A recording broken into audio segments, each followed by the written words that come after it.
अब इस क्वेश्चन में हमें दे रखा है कि एबीसी एक ट्राइंगल है।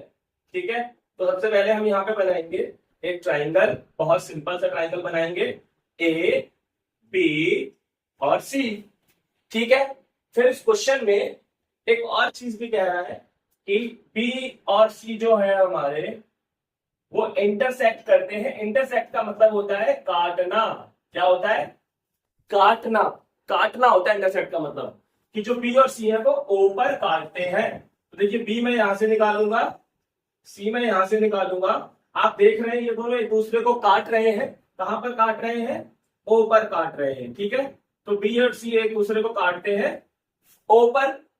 ठीक है, और उसके बाद क्वेश्चन कह रहा है कि आपको ए और ओ को ज्वाइन कर देना है, यानी मिला देना है। ठीक है, तो हम ए से ओ को ज्वाइन कर देंगे, तो हमारा इस तरह से डायग्राम आ चुका है। ठीक है, अच्छा, इस क्वेश्चन में हमें कुछ चीजें अपनी तरफ से करनी है ताकि हम इस क्वेश्चन को आसान बना पाए और आपके समझ में एकदम से आ पाए। देखिए, मैं यहां 1 लिख दूंगा, यहां मैं 2 लिख दूंगा, यहां मैं 3 लिख दूंगा, यहां मैं 4 लिख दूंगा, ताकि क्वेश्चन थोड़ा सा आसान हो जाए। ठीक है, अब देखिए हमें क्या करना है। हमें गिवन क्या क्या वो लिखते हैं। तो हमें एक तो गिवन है ए बी बराबर में ए सी, तो ये हमें गिवन है ए बी बराबर में ए सी। अब देखिए, इस डायग्राम को हम रफ में भी बना करके देखते हैं। रफ में क्यों बनवा रहा हूं अभी आपको बताता हूं, ताकि आपको क्वेश्चन अच्छे से समझ में आ जाए। ठीक है, तो देखिए रफ में बना के दिखा रहा हूं मैं आपको इस डायग्राम को। इसे आप रफ मान लीजिएगा, ए बी सी, और हमें दिया है कि जो ए बी है वो इसी के बराबर है, यानी हमें दिया है कि ये जो चीज है वो इसके बराबर है। हमें ये दिया हुआ है पहले से। ठीक है, तो मेरी बात समझिए कि अगर दो साइड ये दोनों एक दूसरे के अपोजिट है ना। देखिए, ए बी जो है उसके अपोजिट में ए सी है, मतलब कि ए सी के अपोजिट में ए बी है। अब आपको पता होगा, नहीं पता है तो मैं बता रहा हूं। क्या बता रहा हूं? कि अगर दो साइड अपोजिट होती हैं तो उनके जो अपोजिट एंगल होते हैं वो भी आपस में बराबर होते हैं। ठीक है, अगर दो साइड आपस में अपोजिट है तो उनके जो अपोजिट एंगल है वो भी आपस में बराबर होते हैं। यानी अगर ए बी बराबर इसी है तो आप लिख सकते हैं इफ ए बी बराबर आप लिख सकते हैं ए बी बराबर ए सी, देन आप लिख सकते हैं एंगल बी बराबर में एंगल सी। क्योंकि अगर दो अपोजिट साइड बराबर होती है तो उनके अपोजिट एंगल भी क्या होते हैं? आपस में बराबर होते हैं। ठीक है, तो आप लिख देंगे एंगल बी बराबर में एंगल सी। यहां पे आपको रीजन भी डालना पड़ेगा। आप रीजन में क्या डालेंगे? Equal opposite sides opposite angles are also equal. ठीक है, आपने यहां पे रीजन डाल दिया कि जो अपोजिट साइड्स होती हैं इक्वल वाली, उनके अपोजिट जो एंगल होते हैं वो भी आपस में क्या होते हैं? बराबर होते हैं। ठीक है, ये आप गिवन में डाल देंगे। ठीक है, अब देखिए मेरी बात सुनिए। अभी आप मेरी बात अभी आप सुनिए, बहुत ध्यान से लीजिएगा मेरी बात को। अभी इसको रफ में बना के रखना है। ठीक है, हमें प्रूफ क्या करना है वो भी देख लेते हैं हम।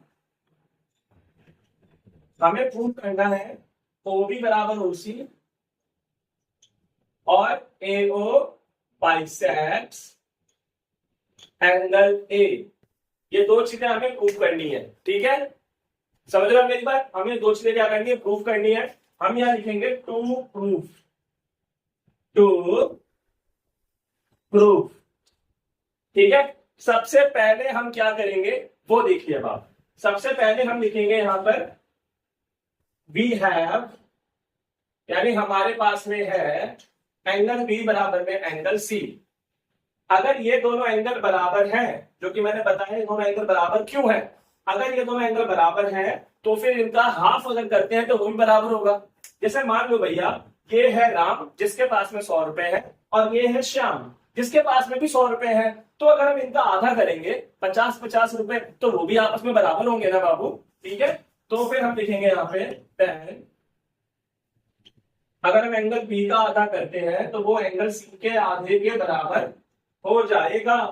अगर हम एंगल बी का आधा करते हैं तो एंगल सी के आधे के बराबर हो जाएगा। ठीक है, ये क्वेश्चन थोड़ा सा ट्रिकी है, बट इतना भी नहीं। मैं कोशिश कर रहा हूं कि आपको सबसे अच्छे तरीके से समझ में आए। सबसे पहले आपको ये समझ में आ गया कि ये क्या था, गिवन था। फिर मैंने इसका डायग्राम रफ में बनाया, बीच में लाइन मैंने नहीं खींची। फिर मैंने बताया कि अगर अपोजिट साइड्स बराबर हैं तो उनके अपोजिट एंगल्स भी क्या होते हैं, बराबर होते हैं। ठीक है, तो फिर हमारे पास बी और सी बराबर थे, यानी राम और श्याम हमारे पास बराबर थे 100-100 रुपए लेकर के। ऐसे आपको समझाने के लिए मैंने मान लिया। तो फिर उनका अगर आधा करेंगे तो वो भी आपस में क्या होगा, बराबर होगा। होगा कि नहीं होगा? अब सुनिए मेरी बात, एंगल अगर आप बी का आधा करते हैं, एंगल बी का आधा अगर आप करते हैं तो आप 1 भी लिख सकते हैं और 2 भी लिख सकते हैं, क्योंकि दोनों ही एंगल बी है। अगर आप एंगल बी का आधा करते हैं तो आप 1 भी लिख सकते हैं और 2 भी लिख सकते हैं, क्योंकि दोनों ही एंगल बी है। हम यहाँ पे 2 लिखेंगे क्योंकि हमें जरूरत है 2 की फिलहाल। ठीक है, या फिर आप एक काम करिएगा, आप इसको यहां से हटा भी सकते हैं क्योंकि हमें इसकी जरूरत ही नहीं है बाबू। तो आप ना इसको हटा भी सकते हैं, आप इसे 1 मान सकते हैं, इसे आप 2 मान सकते हैं। तो और भी आसान कर देता हूँ, चलिए क्वेश्चन को थोड़ा सा करेक्शन कर लीजिएगा। क्या ही जा रहा है बाबू, है ना, क्या ही जा रहा है। चलिए, तो ये हो गया 1 और सी का हाफ हो गया, सी का हाफ हो गया एंगल 2।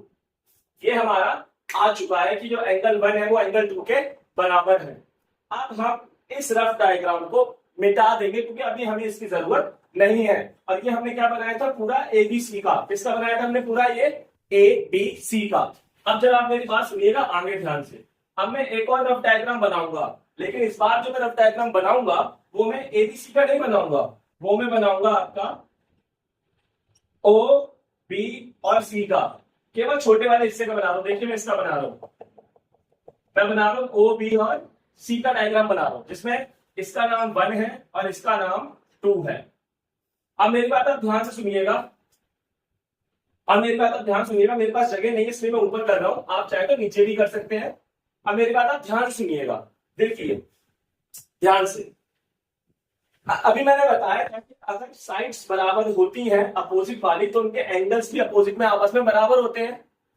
हम उल्टा नहीं कर सकते क्या बाबू, कि अगर एंगल्स बराबर हैं, अगर अपोजिट एंगल्स बराबर हैं तो क्या उनकी अपोजिट साइड्स बराबर नहीं हो सकती हैं? हो सकती हैं। अगर एंगल्स बराबर हैं तो क्या उनकी अपोजिट साइड्स बराबर नहीं हो सकती हैं? हो सकती हैं। ठीक है, तो आप यहां पे लिख सकते हैं देन OB बराबर में OC, OB बराबर में OC, OB बराबर में OC, यानी OB OC के बराबर है। क्यों बराबर है?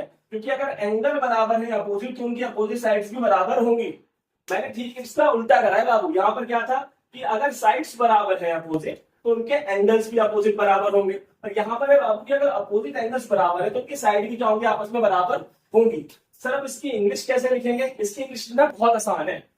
हमने क्या करना है, हमने मैंने लिखा था यहाँ पे इक्वल अपोजिट साइड्स, वहां पे हम लिख देंगे इक्वल अपोजिट एंगल्स। हम लिखेंगे इक्वल अपोजिट एंगल्स। ठीक है, फिर आप लिखेंगे आगे opposite sides are also equal. मतलब कि जो एंगल्स अपोजिट होते हैं और अगर वो इक्वल है तो उनकी जो अपोजिट साइड्स होती है वो भी क्या होती है, इक्वल होती हैं।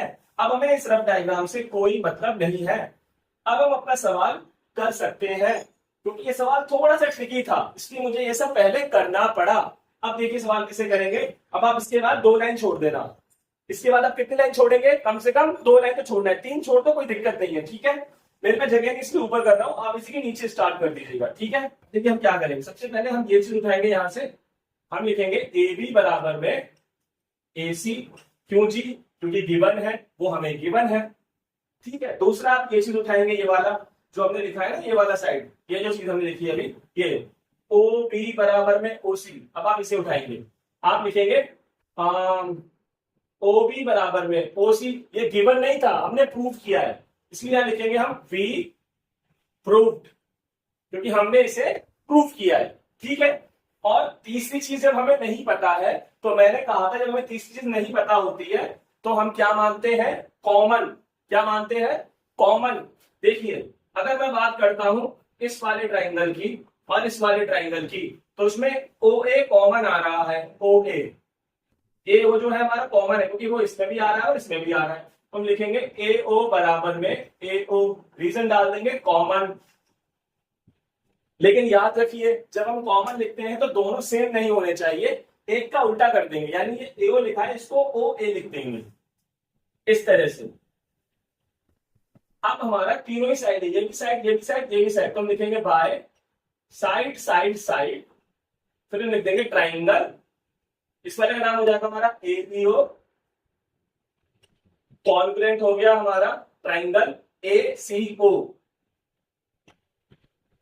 उसके बाद आपको जो प्रूव करना है ये और ये, वो आप लिख दीजिए, आपको ये दोनों तो प्रूव करने हैं।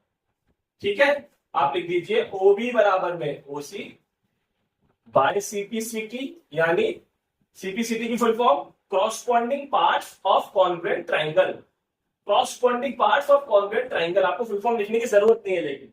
और दूसरा क्या प्रूव करना था, ए ओ बाइसेक्ट्स एंगल ए, ये भी हो गया बाय सीपीसीटी। आपका आंसर खत्म हो गया है। सब्सक्राइब कर दीजिए वीडियो को।